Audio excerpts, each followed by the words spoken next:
দুজন মিলে যা তা বলছে কিরিশকে, যদিও কিরিশের কানে কিছুই পৌঁছায় না। আরবি হঠাৎ থেমে, আসলে আমার ওনাকে গাল দিচ্ছিস কেন? লিসি, ওনাকে বকার জন্য কি আলাদা কারণ লাগে? আরবি, একদম ঠিক বলেছিস, তুই না বাড়ি ঘুরে দেখতে চাস? তাই উঠলাম। লিসি, হ্যাঁ, আগে ফ্রেশ হয়ে আসে। আরবি, ততক্ষণে আমি সুরভি আর দিশাকে ডেকে তুলছি। লিসি ফ্রেশ হয়ে রুম থেকে বের হতে দেখে আরবি ইতিমধ্যে সুর এবং দিশাকে টেনে ঘুম থেকে তুলে নিয়েছে। চোখে ঘুমের ছাপ থাকলো, ওদের মুখে হাসি। সুরভি, শুধু তোর জন্য লিসি, না হলে এখনকে ঘুম থেকে উঠতে বল। আরবি হেসে, চল তোকে বাড়ির ঘরগুলো ঘুরে দেখাই। আরবি লিসিকে নিয়ে পুরো বাড়ির প্রতিটি ঘর একে একে দেখতে শুরু করলো। রাজপ্রসাদের মতো বিশাল বাড়ি, প্রতিটি ঘরে যেন একটা করে গল্প। লিসি চোখ বড় বড় করে, কতগুলো ঘর? কয়টা হবে মোট? সুরভি মাথা নেড়ে, 6টা ঘর। একদম ঠিক। লিসি অবাক হয়ে, এতগুলো ঘর কে থাকবে? দিশা হেসে, আরে পাগল, কালকে দেখবি কারা আসে, সবাই একে একে আসবে, তখন সব ঘর পূর্ণ হবে। আরবি, হয়েছে ঘর দেখাশোনা? আমার ভাই বোনেরা উপরতলায় থাকে আর নিচে থাকে বড় আম্মু আব্বু। দাদি যখন আসে তখন উনিও নিচে থাকেন। লিসি একটু থেমে দীর্ঘ একটা নিঃশ্বাস ফেলে চোখ নামে চুপচাপ দাঁড়িয়ে থাকে কিছুক্ষণ। লিসি শান্ত গলা, কিন্তু একটা সত্য কথা বলি। দিশা উৎসুক হয়ে, কি? লিসি দীর্ঘশ্বাস ফেলে, সব গুলিয়ে ফেলেছি দিশা, প্রথম প্রথম আমিও ফেলতাম। ওরা নিচে নামলে সুপ্রিয়া আপু বড় আম্মু জিজ্ঞেস করেন, কি ব্যাপার রে প্রিয়া, আজ এরা এত সকালে? আরবি, মনে হচ্ছে আমরা কোনোদিন উঠি না। সুপ্রিয়া হেসে, তাই তো, চা খাবি? বানিয়ে দিই। সুরভি, না বড় আম্মু, আগে বাড়ি ঘুরে দেখি তারপর খাবো। মির্জা বেগম কাঁধে হালকা শালে হাত বুলিয়ে বললেন, ও তাহলে আগে ওকে দেখিয়ে আয়, তারপর বসে চা খাবো, ঠিক আছে? আরবি চোখ মেলে দাদিকে দেখে হেসে বলে, এজন্য তো তোমাকে আমার এত পছন্দ দাদিজান। আরবি মুখ ঘুরিয়ে লিসির দিকে তাকায়। লিসি, চল তোকে এই বাড়ির সবচাইতে সুন্দর জায়গাটা দেখায়। লিচি কৌতূহলী চোখে আরবির চোখে উচ্ছ্বাসে মিলিয়ে যায়। দুজনে ধীরে ধীরে রায়চৌধুরী বাড়ির পেছনের পাশে চলে যায়। পেছনের অংশটা যেন অন্য এক জগৎ, শান্ত নিরিবিলি প্রকৃতি পরিবেশ, সাজানো বিশাল বাগান, চারপাশে ঘন সবুজ গাছের ছায়া, নরম ঘাসে ঢাকা জমিন, হালকা বাতাসে ফুলের গন্ধ ভরপুর একটা আভিজাত্য। কয়েকটি আয়েশি চেয়ার ছড়িয়ে ছিটিয়ে রাখা, চেয়ারে বসে আনোয়ার আর আনারুল হালকা আলোয় গল্প করছেন। ওদের দেখে আনারুল হাসতে হাসতে বলে, তোরা এখানে আয় বয়। পেছন থেকে সুরভি বলে, না বাবা, পরে আসছি, আগে ওদিকটা দেখে আসি। আনার গম্ভীর গলায় বলে, যা গিয়ে সকালের আবহাওয়া গায়ে লাগিয়ে আয়। আরবি লিসির হাত টেনে একটু সামনে এগিয়ে যান। সেখানে চোখ পড়ে একটা আলাদা জগৎ, রঙিন ফুলে ভরা একটা বিশাল বাগান, গাঁদা, গোলাপ, রজনীগন্ধা, ঝুমুর ফুলের ভিড়ে এক কোণায় ছোট্ট টিউলিপের বাগান, যা যেন নিঃশব্দে নিজের অস্তিত্ব জানান দিচ্ছে। সব রঙিন ফুল ফেলে লিসি চোখ আটকে যায় ওই টিউলিপের গাছগুলোর দিকে। সে কিছুক্ষণ স্তব্ধ হয়ে তাকিয়ে থেকে সুরভির দিকে ঘুরে জিজ্ঞেস করে, এই ফুল কে লাগিয়েছে? আরবির সাথে সাথে বলে ওঠে, ওটা দেখার জিনিস, ছোঁয়া যাবে না। লিসি একটু অবাক হয়ে বলে, কেন? সুরভি হালকা হাসতে হাসতে বলে, কারণ ওটা কিরিশ লাগিয়েছে। এই ফুল গাছ লাগাতে ও যে কত টাকা খরচ করেছে তা কে জানে। লিসি মনে মনে বলে, বাবা, বেটা মানুষের আবার ফুলের প্রতি এত ভালোবাসা নাকি? তার চোখে যেন কিরিশের ভয়ঙ্কর রূপ এক পাশে আর এতটা সংবেদনশীল দিক অন্য পাশে। ভাবনা ডুবে যাওয়া লিসিকে আরবি টেনে নিয়ে যায় সামনের দিকে। সেখানে দেখা যায় তাজা সবুজ শাকসবজির সারি, লাউ, টমেটো, ধনেপাতা, এমনকি কমলা গাজরও রয়েছে। আরবি গর্ব নিয়ে বলে, বড় আব্বু সবজি লাগাতে পছন্দ করেন, তাই এগুলো সব ওনার হাতে লাগানো। লিসি আর একটু সামনে গিয়ে চোখ বড় করে বলে ওঠে, এটা বাড়ির গার্ডেন না, কলেজের ক্যাম্পাস। এত বড়? সুরভি মাথা নাড়িয়ে বলে, বাড়ির যত বড় বড় অনুষ্ঠান এখানেই হয়, যেমন হিরানের বিয়ের অনুষ্ঠান এখানেই হবে। লিসির চোখে বিস্ময়, এই বাড়ির প্রত্যেকটা কোণে রাজকীয়তা, একটা ঘাসে ঢাকা বিশাল মাঠ, যেন সিনেমার লোকেশন। তারপর তারা ধীরে ধীরে বাড়ি একদম পাশ ঘেঁষে আসে। সেখানে সুবিশাল সুইমিং পুল, নির্মল নীল জল, পাশেই সাদা মার্বেলের বসার জায়গা। লিসি মজা করে বলে, এখানে আবার কে গোসল করবে? আরবি হেসে বলে, এই বাড়ি ঝাঁকানাকা পোলাপান্ডা। সুরভি বলে, বেশিরভাগ সময় কিরিশ বলে যখন বাড়িতে থাকে, আর না হলে কাবির, রিহান, মাঝে মাঝে আমরাও করি। সুইমিং পুলের পাশে কাচে ঘেরা একটা অত্যাধুনিক জিম, অভ্যন্তরে ট্রেডমিল, ওয়েট বারবেল থেকে শুরু করে নানান রকম আধুনিক জিম ইকুইপমেন্ট। আরবি বলে, ওটা হচ্ছে কিরিশের জায়গা, ওখানে উনি ওনার বডি বানান। লিসি একটু থেমে বলে, আর কিছু আছে দেখার মতো?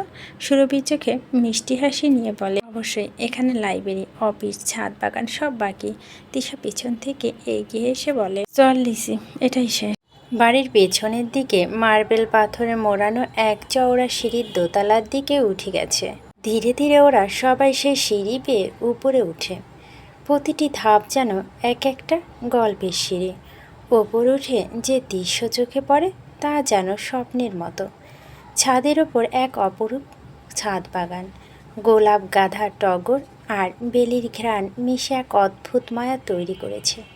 ছোট ছোট ঝর্ণার মতো সাজানো গাছের টব, পাশে কাঠের শেটে বসার জায়গা, পাখির কিচিরমিচির শব্দে যেন ছন্দে ছন্দে বলছে, এবারই প্রতিটা কোনা রাজার রাজত্ব।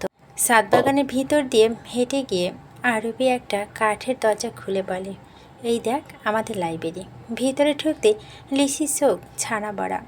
দেয়াল জুড়ে কাঠের আলমারিতে গাদা গাদা বই। শুধু বই নয়, ইতিহাস, সাহিত্য, থ্রিলার, ক্লাসিক, উপন্যাস সব মিলিয়ে যেন এক অদ্ভুত জ্ঞান সমুদ্র। আরবি হেসে বলে, বইগুলো সাধারণত বাবা পড়ে। বাবার বই পড়তে পছন্দ করে বলে কৃষ ভাইয়া বাবার জন্য পুরো একটা রুম ভরে দিয়েছে বইয়ে। লাইব্রেরির পাশে একটা ছোট্ট কিন্তু মাধুর্য ভরপুর অফিস রুম, আধুনিক বা প্রাচীন তার মিশ্রণ এই সজ্জা। দরজার পাশে বা পাশে রয়েছে এক দৃষ্টিনন্দন ওয়াইন কর্নার, সুদৃশ্য বোতলের বাহারি রঙের ওয়াইন। পাশে কয়েকটি কাঠের চেয়ারে বসার ব্যবস্থা, যেন অতিথিদের আপ্যায়নে এক রাজকীয় আসর বসে এখানে। এই দৃশ্য দেখে লিসি ক্লান্ত গলায় বলে, থাক, আর দেখা হবে না, আমি ক্লান্ত হয়ে গেছি দেখতে দেখতে। ওর কথায় সবাই একসাথে হেসে ওঠে। সে হাসি যেন একটা না বয়ে চলা পারিবারিক খুশির নদী। সুরভি মজা করে বলে, আর নেই কিছু, চল নিচে। লিসি কৌতূহল ভরে বলে, আচ্ছা, এই মদ খেলে মামারা বকে না? আরবি হেসে বলে, আরে আব্বুরও মাঝে মাঝে খায়। বলতে গেলে সবাই খায় মাঝে মাঝে, বেশি খায় কৃষ ভাইয়া। আর যখন কোনো ডিল ফাইনাল হয় তখন তো বটে, বড় প্রজেক্ট সেলিব্রেশনের এই কর্নারটা ব্যবহার হয়, তবে আমরা কিন্তু খাই না। লিসি মাথা নাড়ে, বুঝলাম। আর বইগুলো? আরবি জবাব দেয়, বাবা পড়ে। ওখানে তুই হুমায়ুন আহমেদ থেকে শুরু করে কাজী নজরুল পর্যন্ত সবাই বই পাবি। আর হ্যাঁ, উপন্যাস অনেক বই আছে যেগুলো সুরভি পড়ে। ও তো উপন্যাস বলতে পাগল। সুরভি গম্ভীর ভঙ্গিতে বলে, তা তো তুই কি বুঝবি উপন্যাস পড়ার মজা? তিশা বলে ওঠে, আচ্ছা হয়েছে, এবার তোরা মারামারি করিস না, নিচে চল। ওরা সবাই একসাথে নিচে চলে আসে। লিভিং রুম তখন সকলের হালকা আলো ছড়িয়ে পড়েছে। টেবিলে রাখা চা, বিস্কুট আর সবাই জমে উঠেছে আড্ডায়।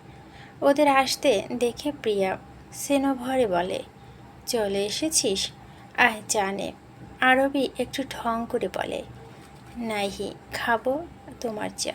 হয়, তুমি দেওনি আগে আমাদের। রিহান তখন ঠাট্টা করে বলে, খেতে হবে না, এক কাপ চা বেঁচে যাবে। কাবির হেসে বলে, মারহাবা রিহান। ওরা সবাই সোফাতে এসে বসে। তখন লিজা বলে, ও কি গান না গজল গেয়েছে যে, তুই মারহাবা বলছিস? লিসার কথা ঈশান বলে, তুম নাহি সামযুগে লিজা, আমাদের চিন্তা। যারা হেসে বলে, ভাগ্যিস বুঝি না, না হলে এতদিনে গাদা হয়ে যেতাম। হাসাটাটা চলতে থাকলো। মুহূর্তে আবহাওয়াটা বদলে যায় যখন কমলা এসে সুপ্রিয়ার সামনে একটা বোতল রেখে বলে, আমি কইছিলাম আমায় পাঠাও না, সাহেব বলেছেন লিসিকে নিয়ে যেতে এই বোতল। কমলার কথা শুনে এক নিমেষেই লিসি হাসি ভরা মুখটা ফ্যাকাশে হয়ে যায়। পিয়া থমকে গিয়ে বলে, কি বলছিস তুই? কমলা সরলভাবে বলে, সাহেব আমায় বলল গিয়ে এই কথা বলতে, পরে যেটুকু যার বোঝার সে বুঝে নিবে। লিসি এবার আর বসে থাকতে পারছে না, সোফা থেকে উঠে যায় সুপ্রিয়ার কাছে, চোখে নিঃশব্দে ভয় আর অধীরতা নিয়ে বলে, মামি আমি যাচ্ছি। ভাইয়া কোথায়? রমন আচরণ দেখে আরবি আর সুরভি চোখ মেলে তাকায়। সুরভি বলে, কি ব্যাপারে? কিরিশ কি লিসিকে একটু বেশি ডোজ দিয়েছে? তাদের কথায় ইয়াবি ফিসফিসিয়ে বলে, হতেও পারে। এত কাছে কথা বলার হঠাৎ আরবি চমকে উঠে বলে, আরে বাবা আর একটু হলে আমার কিডনি বের হয়ে যেত। আরবা কথা সবাই হেসে ওঠে। আবারও যেন সেই মজার ছন্দ ফিরে আসে মুহূর্তে। এদিকে লিসি ধীর পায়ে টেবিলের ওপর থেকে বোতলটা হাতে তুলে নেয়, মাথা নিচু, মুখে কোনো কথা নেই। বোতলে হাত এসে জিমের দিকে হাঁটতে থাকে। সেই দৃশ্য দেখে সুপ্রিয়া তাকিয়ে বলে, আসলে লক্ষ্মী মেয়ে। লিসি জিমের সামনে গিয়ে নিজের সাথে বলতে থাকে, শোন লিসি, তুই যাবি, বোতলটা দিবি, তারপর চুপচাপ চলে আসবি, ব্যাস হয়ে গেল। লিসি একরাশ সাহস নিয়ে বাড়ির পিছনে জিম ঘরের দিকে পা বাড়ায়। দরজা খুলে ভিতরে ঢুকতে তার চোখ স্থির হয়ে যায়। জিমের ভিতরে কিরিশ খালি গায়ে, শুধু ট্রাউজার পরে, শরীরচর্চায় মগ্ন। বহুক্ষণ ধরে ব্যায়াম করায় তার গা ঘেমে ভিজে গেছে। ভোরের নরম সূর্যের আলো কাচ ভেদ করে কিরিশের গায়ে পড়ছে, আর সেই আলোয় তার ঘামের বিন্দুগুলো যেন মুক্তোর মতো জলমল করছে। কিরিশ হতাশ হয়ে দাঁড়িয়ে তাকিয়ে থাকে। কিরিশ চোখের কোণ থেকে লিসির দৃষ্টি টের পেয়ে ডাম্বেল বানিয়ে রেখে ধীরে ধীরে তার দিকে এগিয়ে আসে।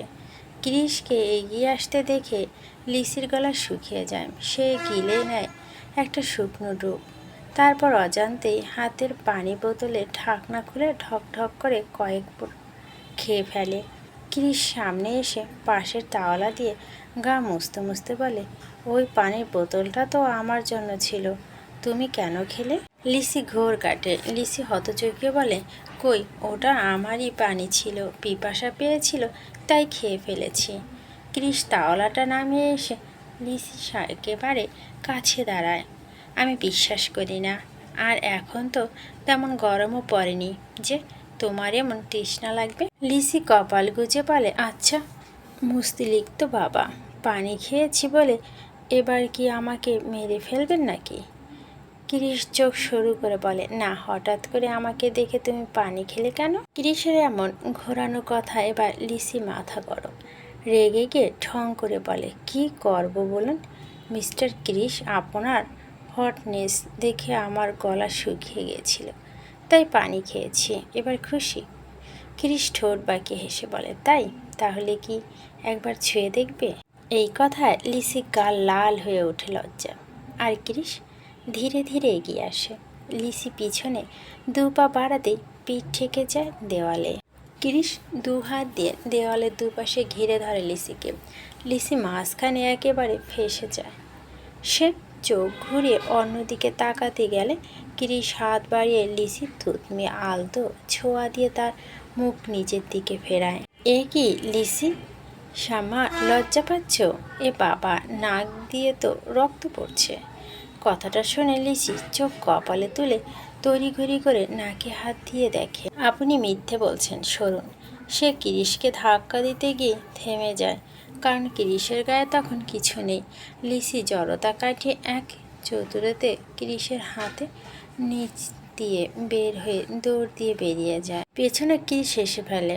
বাইরে এসে লিসি বুকে হাত দিয়ে দাঁড়ায়। বেঁচে গেছি বাবা। তারপর মুচকি হেসে বলে, কিন্তু ভাইয়া, বডিটা আসলে অনেক হট ছিল। ধ্যাত, কী সব ভাবছিস তুই লিসি? লিভিং রুমে ঢুকে দেখে আনোয়ার আর আনারুল গার্ডেন থেকে এসে সোফাতে বসেছে। রান্নাঘর থেকে পিয়া ডাক দেয়, রান্না কিন্তু প্রায় শেষ, কমলা তুই ডাইনিং টেবিলে প্লেটগুলো সাজা। লিসি সোফাতে বসতে আরবি এগিয়ে এসে ফিসফিসে জিজ্ঞেস করে, কি ব্যাপার, কিরিশ কি তো বেশি বকেছে? লিসি মাথা নাড়িয়ে কোনো উত্তর না দিয়ে মুখ নামিয়ে রাখে। ততক্ষণে কিরিশ বাড়ির ভিতরে ঢুকে বলে, সবাই সকালে নাস্তা করে নাও, আমার একটু পর বের হব মা, আমি ফ্রেশ হয়ে আসছি। তার গলায় গম্ভীরটা। সবাই চুপচাপ শুনে আনোয়ার উঠে দাঁড়িয়ে বলে, চলো সবাই নাস্তা করে নেই। ডাইনিং টেবিলে সবাই নিজের মতো বসে খেতে থাকে। সুপ্রিয়া ডেকে উঠে, এই কি?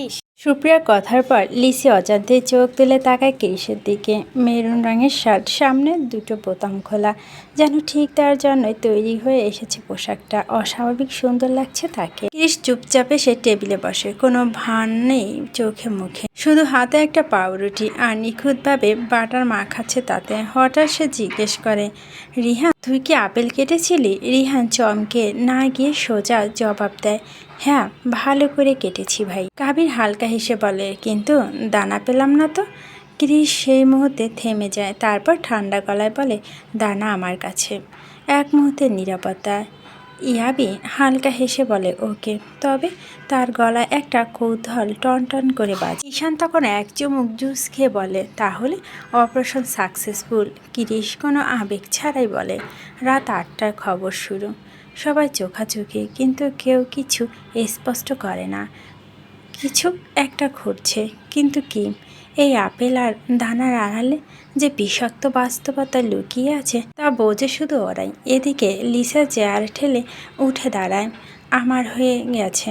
আরও বিচল। মেয়েরা তাড়াতাড়ি খেয়ে উঠে চলে যায়। সবাই শেষমেশ খাওয়া দাওয়া সেরে গুছিয়ে নেয়, কারণ আজ বিয়ের কেনাকাটার দিন। বাড়ির সামনে সবাই ব্যাগপত্র তৈরি, গাড়িগুলোর সামনে দাঁড়িয়ে, শুধু একটা বাদে। ক্রিস সোজা বলে, মা তোমার আগে চলে যাও, আর কাবির তোমরাও যাও।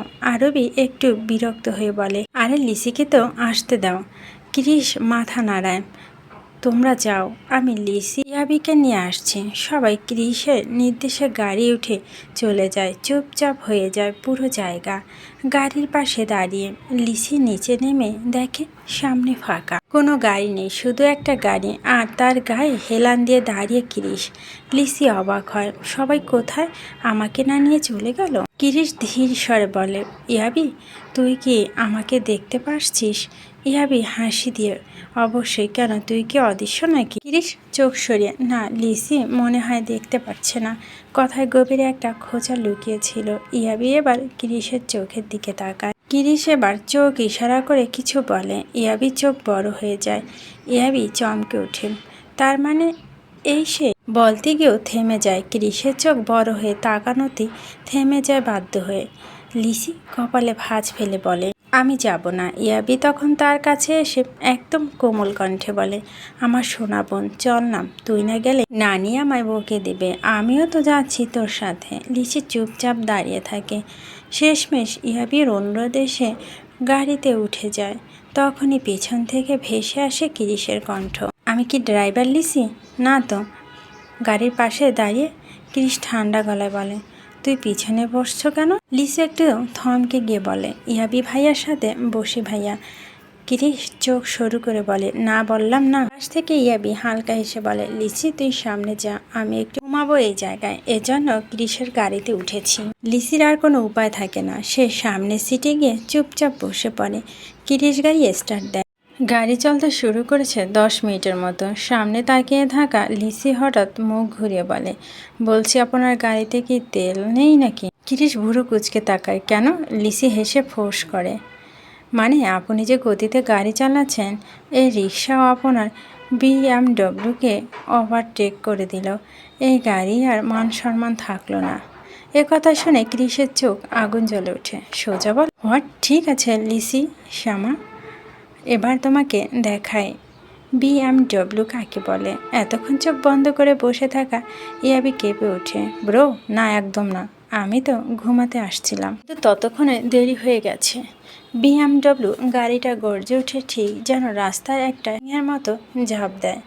ঘড়ির কাঁটার মতো চোখের পলকে সামনে থাকা গাড়িগুলো এক একটা পিছনে সরে যেতে থাকে। হাইওয়ে লাইনগুলো যেন গিলে খাচ্ছে স্পিডকে। ক্যামেরার ভিউ। লিসির চুল উঠছে, মুখে ভয়, গলার স্বর কাঁপছে। লিসি, আরে বাবা আস্তে চালান, আমি কি আপনাকে বলছি স্পিড রেস করতে?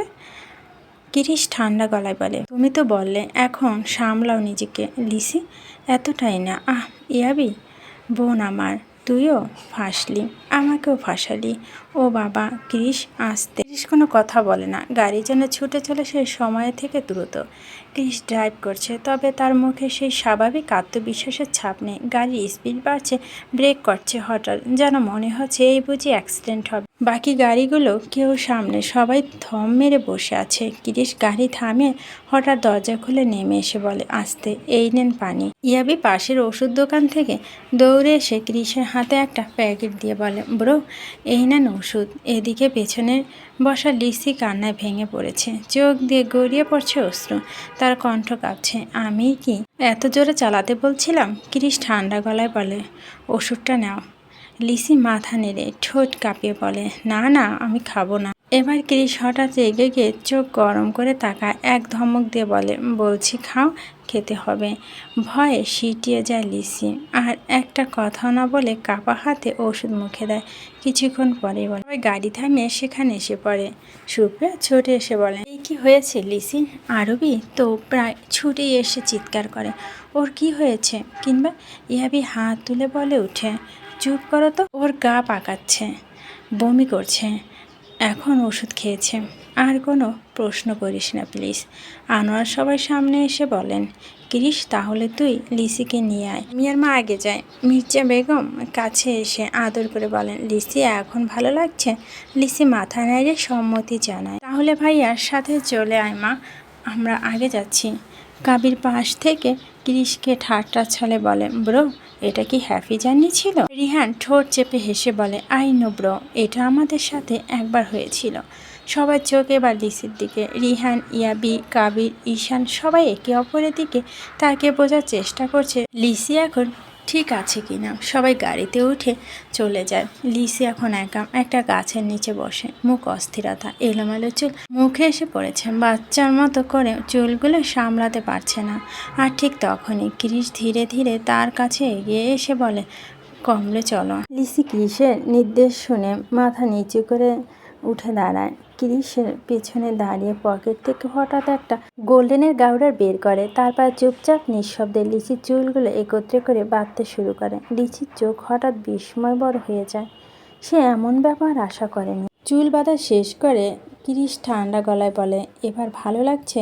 লিচি একটু চুপ করে থেকে মুখ ঘুরিয়ে জিজ্ঞেস করে, কিন্তু আপনি আমার চুলে না বলে হাত দিলেন কেন? ক্রিস এবার ধীরে ঘুরে দাঁড়িয়ে বলে, বেঁচে গেছো, আমি হাত দিয়েছি, যদি অন্য কেউ দিত তোমার মাথার চুল একটাও রাখতাম না। বলেই সে আগের মতো কঠিন চেহারা হেঁটে সামনে চলে যায়। আর লিসি, সে দাঁড়িয়ে থাকে ঠিক আগের জায়গায়, আর চুল আজ প্রথমবার অন্য কেউ হাত দিয়েছে, কিন্তু সেই ছোঁয়া কেন জানি না এত অচেনা অথচ এত আপন মনে হলো। লিসি ধীরে ধীরে ক্রিসের পিছন পিছন হাঁটছে, চোখ চলে গেছে এক পাশে একটা কাপল এর দিকে, যারা খুব কাছাকাছি দাঁড়িয়ে রয়েছে। হঠাৎ ঠাস, লিসির কাঁধ ক্রিসের পিঠে ধাক্কা খায়।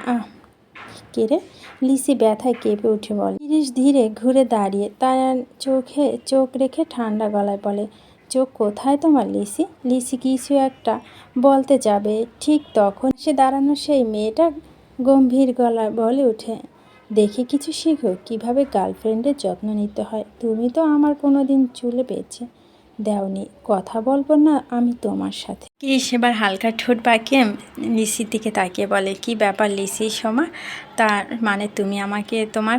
লিসি থতমত খেয়ে বলে, আরে চুপ করুন। কিছুক্ষণ পর সবাই কেনাকাটা চলছে, কেউ লেহেঙ্গা দেখছে, কেউ গহনা। বইয়ের জন্য আকাশি রঙের লেহেঙ্গা সিলেক্ট করা হয়। সবাই চোখে মুখে হাসি, ব্যস্ততা হয়েছে। শুধু লিসি এক কোণে চুপচাপ বসে সবাইকে দেখছে, তার চোখে হাজারো ভাবনা। তখনই আরবি লিসির কাছে এসে বলে, এই তুই কিছু কিনবি না? দেখি, বলে লিসি হালকা হাসে। ঠিক তখনই আনোয়ার মামা বলে ওঠে, লিসিমা, এই ব্যাগটা ক্রিসের কাছে দিয়ে আয় তো। লিসি মুখ গোমরা করে বলে, আমি কেন মামা? সবাই ব্যস্ত ওদিকে।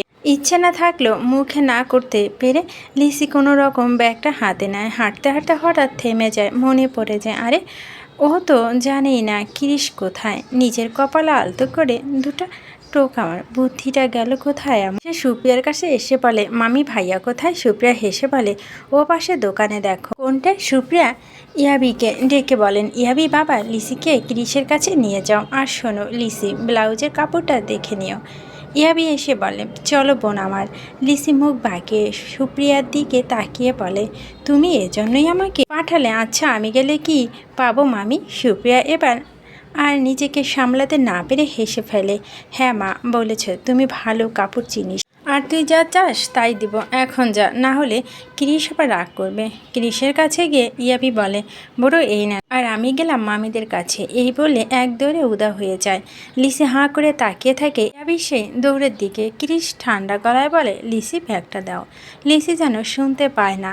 ক্রিস এবার গম্ভীর গলায় বলে, লিসি। লিসি এবার মুখ ঘুরে ক্রিসের দিকে তাকিয়ে বলে, এত জোরে ডাকার কি আছে?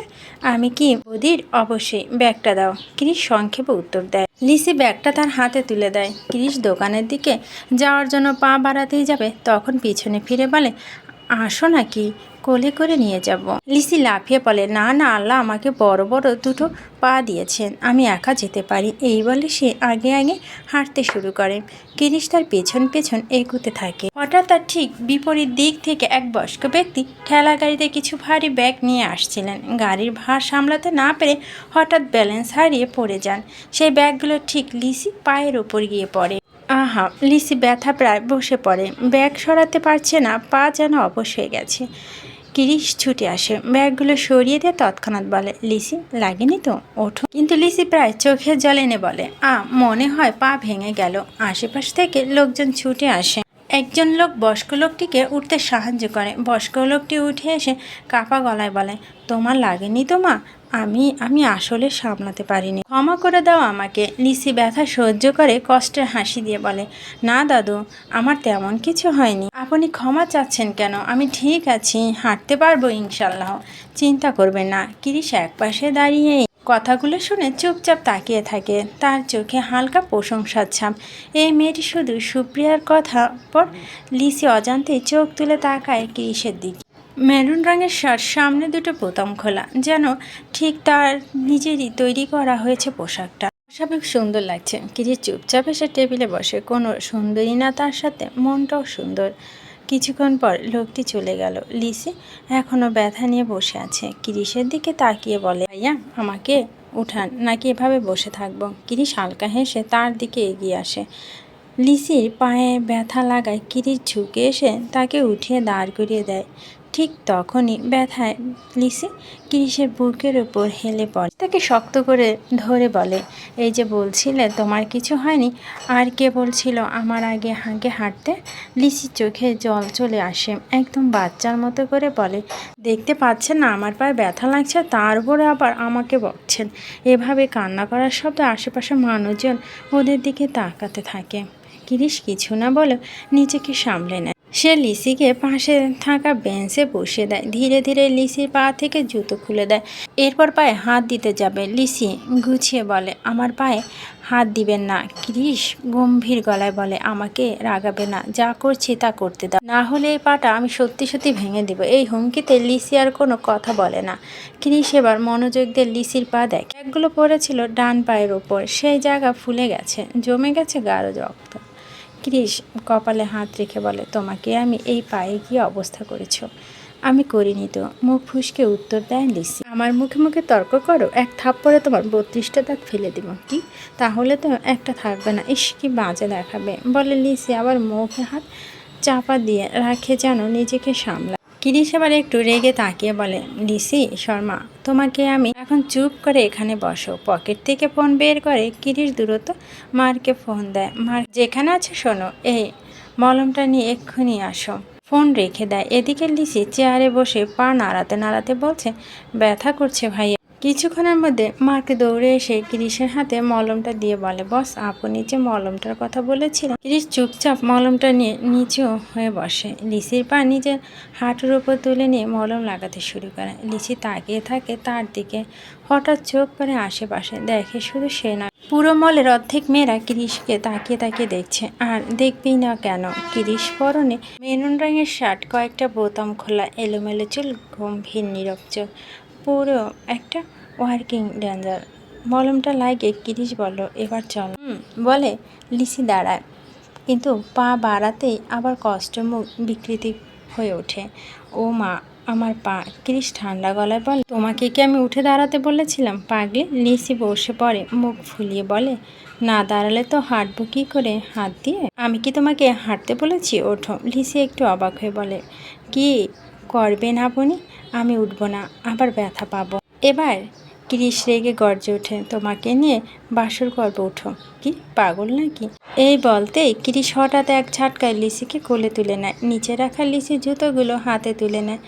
এক হাতে লিসিকে আর এক হাতে লিসিরা জুতা নিয়ে হাঁটতে শুরু করে। লিসি এক হাতে নিজেকে সামলাতে সামলাতে বলে, আহা আমাকে নামান ভাইয়া, সবাই দেখছে তো, আপনি এক হাতে তুলে নিয়েছেন, ফেলে দিবেন তো? ক্রিস চোয়াল শক্ত করে বলে, আর একটা কথা বলে এই 5 তলা থেকে নিচে ফেলে দিব।